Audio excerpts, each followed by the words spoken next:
Excella Vari Global Study Abroad Summit 2023, April 9th, Hotel Haritha Kakatiya, Hanmakonda. Entry.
మీ జెండా ఎగరేస్తే తీరునా మీరు రాసిన రాజ్యాంగం అనుసరించి ఆ పార్లమెంటు నుండి పంచాయతీ ఆఫీసు దాకా కుర్చీల కూసు అంబేద్కర్ గారే తీరునా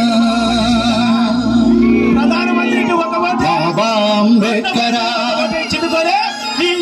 మన భారత భాస్కర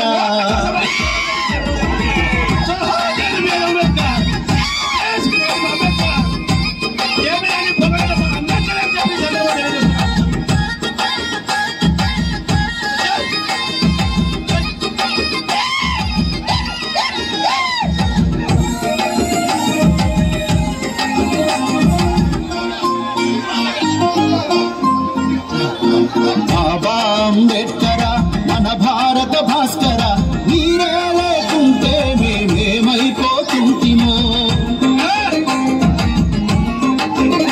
అయ్యా మీరే రాకుంటే మేమెట్ల బతుకుతుంటిమో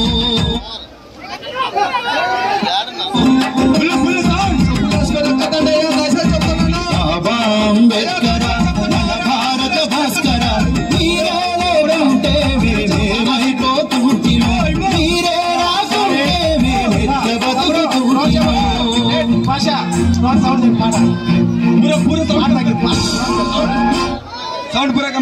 ప్లీజ్ సార్ అందరికి రిక్వెస్ట్ చేస్తున్నాము చెప్పు నేను చేసుకొని ఎవరైనా కానీ ఎక్కినారనుకో తాట తీస్తాం యా కనిమేను అయ్యా కనిమేను అయితే నువ్వు కనిమేను అయితే నువ్వు చెప్పులు వేసుకొని ఎక్కొద్దండి ప్లీజ్ చెప్పులు వేసుకొని ఎక్కొద్దండి మేము అంబేద్కర్ అవమానించకొస్తారు మీరు దిగండి కిందగా ప్రజల ముందర అభాస్మాలు కావుతారని చెప్పి చంద్రబాబు ప్రతి ఒక్కరు చెప్తున్నా చెప్పులు వేసుకొని ఎక్కినారనుకో ప్రజల ముందర బాగుండదు. ప్లీజ్ మా దేవుడు ఆయన, మా దేవుడి దగ్గర ఎవరైనా కానీ చెప్పులు వేసుకొని ఎక్కితే మాత్రం సహించలేదు. మీకు దండ వేసేకి ఎవరికైనా ఇష్టం లేకుండా చెప్పులు వేసుకొని ఎక్కుకోకుండా వెళ్ళిపోవచ్చు. కపట ప్రేమ చూపిస్తే ఇక్కడ ఎవరు మబ్బిపడే ఉంటారు, ఎవరు లేరు. ఇక్కడ చెప్పులు వేసుకొని ఎక్కదండి ఎవరే కానీ సహించలేదని చెప్పి సందర్భంగా తెలియజేస్తున్నా.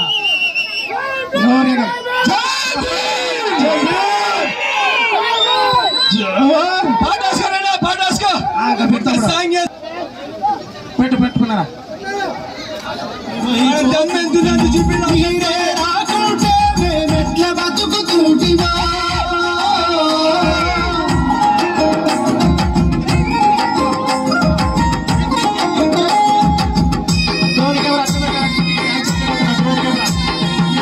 సమస్త భారత మానవాళిని ప్రశ్నపట్టించి ఆ మనుస్మృతిని మంటల్లో కాల్చకపోయి ఉంటే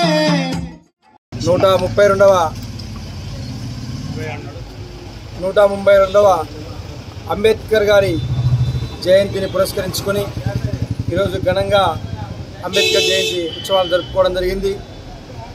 ఈ యొక్క భారతదేశ చరిత్రలో కాకుండా ప్రపంచవ్యాప్తంగా కూడా అంబేద్కర్ గారు రాజ్యాంగ రచనలో ఏదైతే భారతదేశంలో విభిన్న కులాలు, మతాలు, ప్రాంతాలు, వర్గాలు ఉన్నాయో మరి ఇటువంటి సందర్భంలో అన్నింటినీ సమీకరించి క్రోడీకరించి భారత రాజ్యాంగాన్ని ఒక పటిష్టమైన శక్తిగా రూపొందించిన ఘనత డాక్టర్ బిఆర్ అంబేద్కర్ గారిది. అణగారిన వర్గాల అభ్యున్నతి కోసం, హరిజన గిరిజన బడుగు బలైన వర్గాల వారి అభ్యుదయం కోసం ఆయన రాజ్యాంగ నిర్మాణంలోనే కాకుండా ఆయన అనేకమైన సూచనలు, సలహాలు ఇవ్వడం జరిగింది. ఈ భారతదేశంలో అస్పృశ్యతకు వ్యతిరేకంగా అదేవిధంగా భారతదేశానికి ఒక సమున్నతమైన శక్తిగా రూపొందించాలని చెప్పి ఒక సమున్నతంగా భారత రాజ్యాంగాన్ని నిర్మాణం చేయడం జరిగింది. దాదాపుగా భారతదేశానికి స్వాతంత్రం వచ్చిన తర్వాత రాజ్యాంగ నిర్మాణమైన ఇన్ని సంవత్సరాల తర్వాత కూడా ఈ భారతదేశంలో ఎక్కడా కూడా రాజ్యాంగ సంక్షోభం లేదు అంటే అది ఒక డాక్టర్ బిఆర్ అంబేద్కర్ గారి గొప్పతనం అని చెప్పి నేను సగౌరవంగా చెప్పగలుగుతున్నా. ఈరోజు ప్రపంచ దేశాల్లో మనం చూస్తున్నాం, అగ్రదేశాలు ఏవైతే చెప్పుకుంటున్నాయో ఆ అగ్రదేశాల్లో రాజ్యాంగ సంక్షోభం వచ్చింది, అంతర్గత పోరాటం వచ్చింది, సైనిక తిరుగుబాటు వచ్చింది, అల్లకల్లోలంగా మారిపోయింది. కానీ భారతదేశంలో విభిన్నమైన కులాలున్నా, విభిన్న మతాలున్నా, విభిన్నమైన ప్రాంతాలున్నా, విభిన్నమైన నైసర్గిక స్వరూపాలున్నా ఈ భారతదేశం అంతా ఒక్కటిగా నిలబడింది అంటే దానికి అంబేద్కర్ గారు రచించిన రాజ్యాంగమే కారణం. కాబట్టి ఎన్ని తరాలైనా, ఎన్ని దశాబ్దాలు, శతాబ్దాలైనా అంబేద్కర్ గారు ఈ భారతదేశ ఆత్మలో సజీవంగా ఉంటారని చెప్పి నేను తెలియజేస్తున్నా. ఎక్సెల్ వారి global study abroad summit 2023 April 9th hotel హరిత కాకతీయ హన్మకొండ. Entry free.